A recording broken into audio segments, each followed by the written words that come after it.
Welcome to Upticks. I'm Jake Falcon, the founder of Falcon Wealth Advisors and your host for Upticks. Today is our 68th episode, Thanksgiving Tips.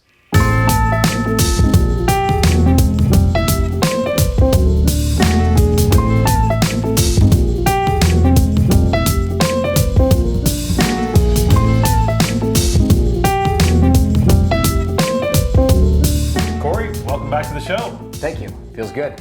Good to be here. 2 weeks in a row. No more honeymoons on the agenda or anything? The party's over. Okay, fair enough. Well, if you're watching this on YouTube, please forgive our casual attire. Cory and I are filming this on a Saturday. All right, good for it. Cheers to us. Cheers. Hey, How many advisors work on a Saturday, Cory? I don't know. A lot of them don't even work during the week. You and I work all the time, and we're happy to right. do this on a Saturday.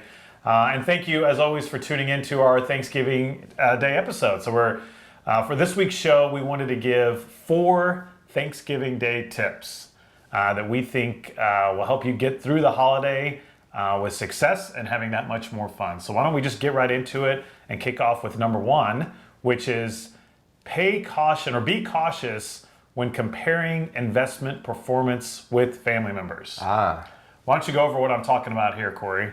Yeah, so when you're thinking, I don't know if this has ever been the case for other people, but perhaps around Thanksgiving, someone might have the aunt or the uncle or someone that maybe has had a little too much to drink and is bragging about how good their investment portfolio is doing. In a year like 2019, the market's done really well. Right. But just be cautious of doing that. Yeah, you don't want to compare your portfolio against somebody else's and then go back to your advisor and said, hey, my uncle said he's up 50%. How come I'm only up 18 or whatnot? Yeah. A good rule of thumb is to educate yourself going into it. The market, as of the recording of this show, is up a little over 20%. So if somebody's younger and they're being somewhat aggressive in their portfolio, they should probably be up somewhere around 20%. If you're older and you're closer to retirement, maybe your account's up 15%, which is a heck of a year. It is good. But again, it doesn't necessarily mean that you're going to be up, 50 or 60%. If somebody is up that much, I would say it's one of two things. One, they really don't know what they're talking about, and they're just quoting something that they may have heard or read. Or 2, they're taking far too much risk, and maybe they're speculating in something, and they have all their money in one stock or something like that, which is certainly can happen. Yeah. But again, you just want to be cautious when sitting around the Thanksgiving table and comparing investment returns. Does your family do that? No, not really, but I know that it is something that people do. Yeah, and mine doesn't really either. Maybe it's because I'm the advisor in the family and they're already going to know that I know what's going on, right, with everything. But I've heard of it. I've been in bigger family gatherings where people might spat out something, and it's not that they're trying to brag or gloat, but just be careful. Don't use somebody else's investment performance as a catalyst to scare you or give you doubt of what's going on. If you've got a competent advisor, certainly one that's acting as a fiduciary, which means they're acting in your best interest, then you're probably in pretty good shape. But if not, you can certainly always give us a call if you're working with Falcon Wealth Advisors, or certainly don't hesitate to reach out to your advisor. While we're talking about this, though, and being cautious around investments at Thanksgiving, interestingly enough, about 2 years ago, I think it was Thanksgiving of 2017, is right when Bitcoin prices were just going crazy. Yeah. In fact, it was right before the Bitcoin peaked, and I know that there was a lot of jokes the Friday after Thanksgiving, the day following, because Bitcoin was way up, and people were joking. Everybody must have just been telling their family members, go buy Bitcoin. And that's probably what made me think of this topic or this tip, is because you're right, I do remember that now. So 2 years ago, Bitcoin was up, what was it, something like over $10,000 a coin? No, or was it 20? It reached over 19,000. Yeah, so this thing was per coin, rocketing up, and I bet that's what happened. Families got together, they talked about Bitcoin.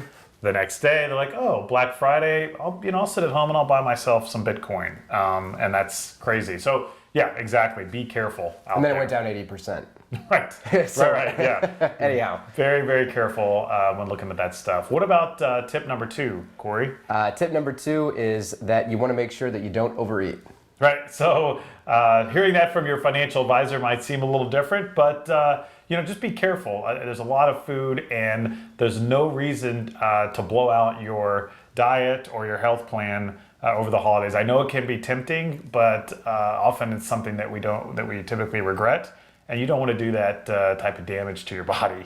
I've always prided myself on, or I've tried to pride myself on getting up and going to the gym early in the morning, the day after Thanksgiving before work. But I know at least the last 2 years when I've gone, I'm like, okay, I need to only run about 100 miles to probably burn off everything that I ate yesterday. Do you have a favorite dish as part of the traditional Thanksgiving meal that you tend to maybe overindulge on?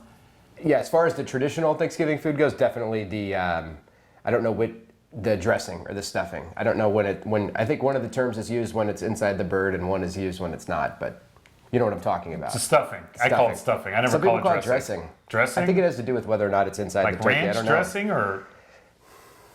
I don't know. I've never heard but I do of know it. a lot of people call it that. So stuffing's your favorite? Far huh? and away. Really? But my in-laws, the challenge with not overeating is that we usually will go over there around 11 o'clock in the morning, and Cassie's father makes eggplant parmesan Okay. and stuffed mushrooms, Ooh. and they're delicious, and that's what we'll kind of eat around the But lunchtime. that's not stuffing. I know, but then we'll overindulge on that, or at least I will, and then a couple hours later it's time to eat dinner. And then that's going to be the whole traditional Thanksgiving. I'm like, I had 2 chances to overeat today. Wow. Yeah, I think I'm probably stuffing too. Definitely. I don't eat a lot of turkey usually. I think I like all the sides, which I like mac and cheese. I feel like that's always there for some reason, or corn, mashed potatoes, all that stuff, stuffing. Not a big cranberry guy. Me neither. I don't know why. Not a big cranberry guy. I like dark meat of the turkey. That's, I like that. Oh, and one tradition my family has is my mom will make turkey enchiladas with the leftovers. Ooh, I like that. Sounds pretty good. That's a huge hit. So that's what I have to be careful of, actually. It's not the Thanksgiving meal itself. It's the next day when she knocks out those turkey enchiladas, and I will freaking just go to town on that. I need to visit the Falcons the day after Thanksgiving. Yeah, it's pretty good. Sounds pretty She actually good. gave Rachel the recipe, and Rachel does a really good job of it now as well. I know where I'm going on Friday. Yeah, but tip number 2 from your financial advisor is don't overeat, right? Be careful. Don't throw it out the window. You've done really well. You've had a healthy year. Let's maintain that discipline through, though. I know it's hard, but you can still enjoy your meal without overdoing it. Switching the gear back to finance is the third tip here I have written down. Is don't let the holiday season interfere with year-end planning. And this is a big one that we talked about before we got on air here. Is so, we're in the end of November, so you literally have one more month to go to make sure that your 401k is maxed out, to meet with your CPA to make sure you're doing everything tax-wise to keep that, low, making sure you have your charitable donations in order so that you can itemize them or potentially looking at a donor advice fund. So there's a lot of planning that if you don't do it by December 31, it does you no good, right? So that's definitely, don't let the very common excuse is, oh, it's the holidays, I'll worry about that in January or February. Go ahead and make the appointment with your advisor. You and I work pretty much the same in December as we do any other month. Set that meeting up, or at least have a conference call and make sure that you've done everything, that you've dotted all the I's and crossed all the T's, so that you're not kicking yourself come April when you do have to file your taxes and you realize there's some things that you could have done that may have potentially helped you. Right, yeah, and also, in addition to what you just listed off, I was thinking required minimum distributions. Right. You have to take money out of your That's a account. big You don't one. want to pay that big penalty. And Roth conversions also. Those have to be done before year end. Yeah, so there's a lot of planning that can happen, and don't be that person calling up Falcon Wealth Advisors on December 31. Please. Which it happens, and it's fine. And it's okay when it happens. And we'll do everything we can to accommodate, but you have to understand that if an account requires opening or money needs to get transferred, it takes time. Yeah, you can't always just wave a magic wand and that stuff happens. Sometimes it takes days or weeks or whatever may be required from the regulators to get everything set up. So don't wait till the last minute. And there's certainly, don't let the holidays be an excuse to put your family's financial plan in jeopardy or stress On the back burner, yeah. Yep. And then our fourth tip for our Thanksgiving Day show is just be thankful, right? I think living in America has extreme amount of privilege to it. All of us are, of course, in different circumstances, but we're here. We live in one of the best countries, or if not the best country on the planet. And just be thankful of what we have. And it's always nice to reflect and think about those less fortunate and the little things that you and I take for granted that they don't even have. A quick side note, last night, Rachel and I watched this documentary on water, of all things, and it's really sad the amount of people in the world that don't have drinking water. I know. And it's crazy. And even sadly here in Michigan, Flint, Michigan's had its own issues right here in America. And so the little things that we take for granted on a daily basis, other people in the world are literally struggling with every single day just to have water. And it's something that just reminded me is like, wow, I got to put things in perspective sometimes of how grateful and thankful I am for the life that I get to live. Yep, and I think I have to remind myself too that if I have have a comfortable place to sleep, a roof over my head, I have my health, I have a great job. Have a great job, have a great business partner. I'm thankful for that. Right, you're a business owner and a great country and just got married and.